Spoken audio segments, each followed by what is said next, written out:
Love is God. Live in love. Live in love. Saranno everyone and welcome to the first episode of this new series, OMS. What is OMS? Well, stay with me for the next 10-15 minutes and together we will discover something very sweet. Not many of you know that where currently the Rama, Lakshmana and Sita statues are, just in front of the Gopuram gate, way back in the 60s, there was a shelter for Sai Geetha. Yes, Sai Geetha, the beloved elephant devotee of the Lord who is known for her elephantine love for the Lord. So Swami had asked one of the ashram officials to build a room for Sai Geetha there, and this engineer had done his job well. He had built an airy space, there was a door, there was a well nearby, and it had all the conveniences that would make Sai Geetha comfortable. So once it was done, Sai Geetha was asked to move in, and Sai Geetha did go in. And she stayed there for one day, but suddenly, the next morning, everyone woke up to a loud, big noise. Dam, dam, doom, dudum, dudum, dush. In a moment, Sai Geetha, with her muscle power, had tore that structure down to dust. And this engineer was flabbergasted. He was shocked. He had built such a nice shelter for her. The elephant has gone crazy. He went and told Swami, Swami, I had done everything that was good for that structure, but I don't know what happened. She has brought down the entire shed mindlessly. And Swami said, it is not Sai Geetha's mistake. She is not out of her mind. You are out of your mind. It is your mistake. So Swami then explained, what is the orientation of the house that you had made? So this engineer had built this room in such a way that it faced the east of Prasanthi, while Bhagwan's mandir was on the south. So when Bhagwan emerged for darshan, Sai Geetha could not see Swami. There was no way she could have darshan of Bhagwan, because if she opened the door, it was only buildings and Swami was this side. So she endured one darshan session, she endured the second darshan session. By the time it was the third, she was so frustrated with the house which was not allowing her to see Swami that she just could not control herself, and she pulled that entire tin and concrete structure down. Nothing and nobody can come in between me and my Swami. No obstacle, no impediment can come in my relationship with Bhagwan. If there is any hurdle, if there is any impediment, I will convert it into sediment.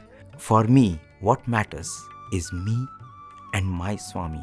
It is only that relationship that is important. Everything else is secondary, inconsequential. When you hear this story, what comes to your mind is, oh my God, oh my goodness, what a love, what a moment. But what we would like to call this moment as, not a oh my goodness moment, but oh my Sai moment. A moment when you cherish your relationship with Bhagavan. Sathya Sai Bhagavanuni muddu bittavamma. Sathya Sai Bhagavanuni muddu bittavamma. Nee nirmala bhakti ki saati. When Bhagavan was in Vrindavan, this probably happened in the 80s. The students of the Vrindavan campus, they wanted to start a cooperative society. So they welcomed Swami and they pleaded with Swami that Swami himself should inaugurate this welfare society. And Swami acceded to their prayers and Swami came.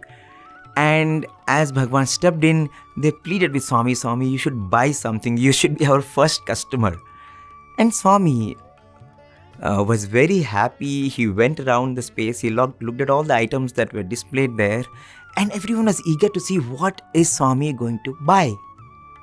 And Swami did buy something. He did make all of them happy. Can you guess what he bought? Swami did not pick up a book. Swami did not pick up a sweet. Swami did not pick up a fruit. Swami did not pick up a handkerchief. Swami picked up an oil. An oil not for himself, but for Sai Geetha. Imagine, anything beautiful happens, Swami's mind is always on Sai Geetha. If there was a festival, Sai Geetha was always in the front. If Bhagwan travelled, Sai Geetha was always part of the entourage. If there was any special event, Sai Geetha came there, decorated. It was almost like Swami was constantly thinking about Sai Geetha's food, about her clothes, about her decoration, about her vacation, about what will make her life better, what will make her life happier. How is it that Bhagwan's mind was always on Sai Geetha? It is because Sai Geetha's mind was always on Swami. Sai Geethamma Sathya Sai Bhagavanuni Muddu Biddavamma.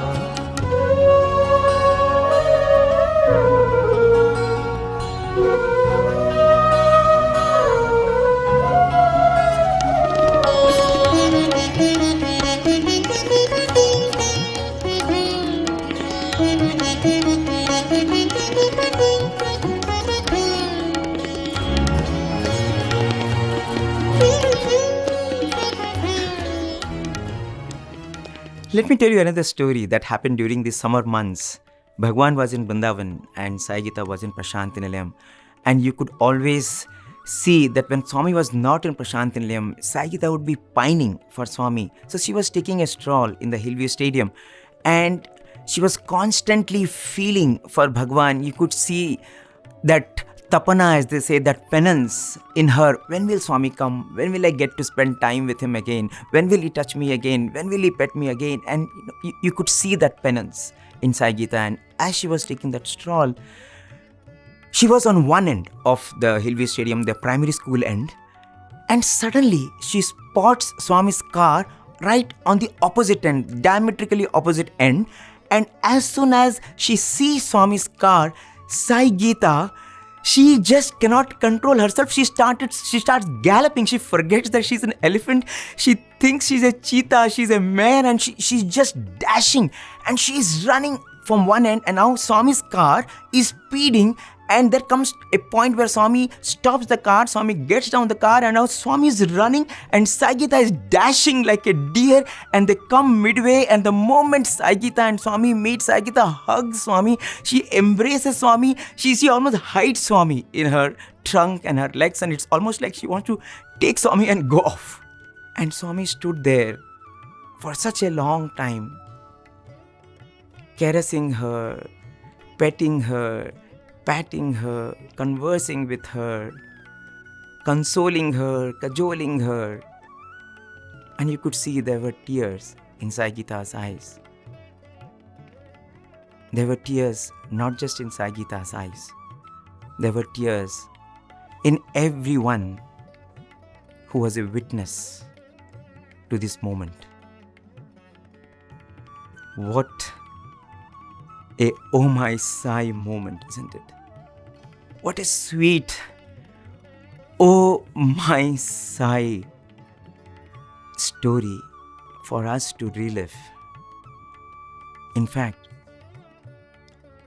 looking at all the boys who were standing there, Swami said, "Do you know why I have kept Sai Geetha right in front of your hostel?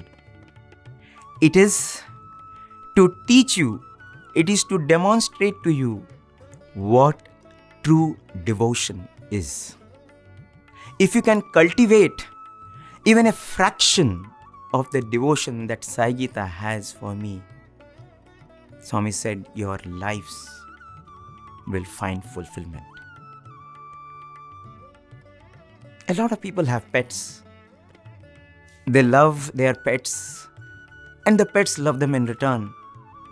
When the pet falls sick, they feel very bad, and for unfortunate reason, if any of the pet dies, then they go into depression. So in a way, this love for our pets binds them to the world.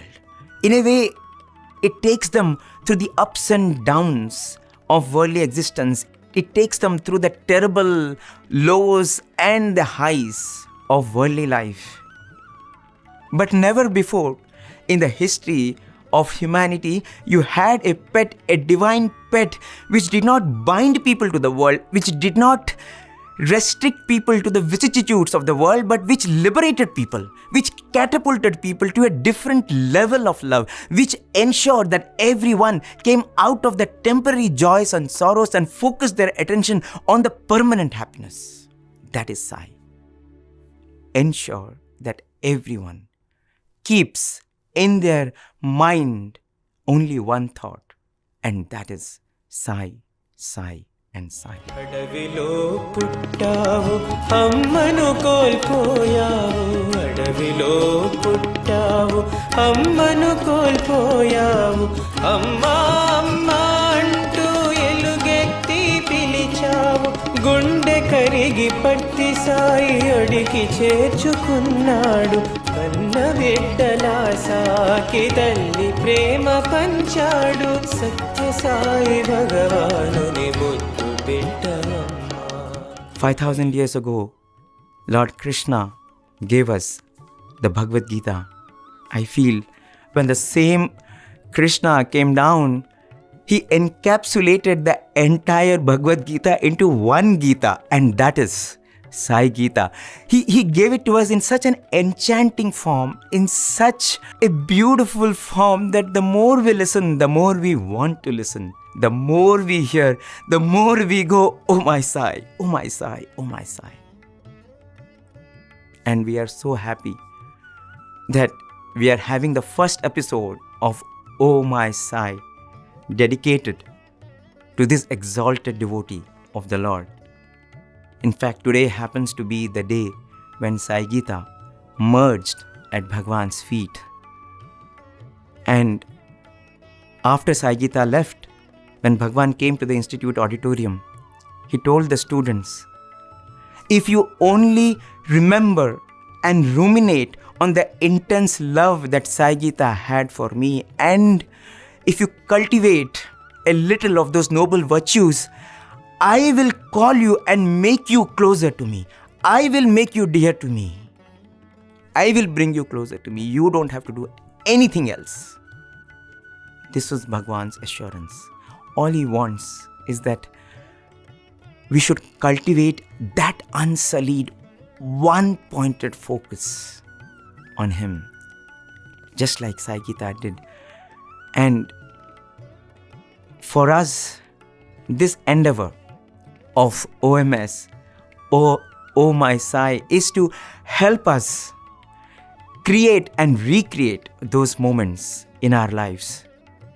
This is the first episode, as I said, and as we move on towards the 100th birthday, we want to do 100 such episodes of OMS, so that as we listen to these stories, as these tales seep into our personality, let them purify us internally and externally, so that by the time it is November 2025, we can offer to Bhagavan a new version of ourselves. We can offer to Bhagavan a new person who, like Sai Geetha, has only Oh My Sai moments in his or her life.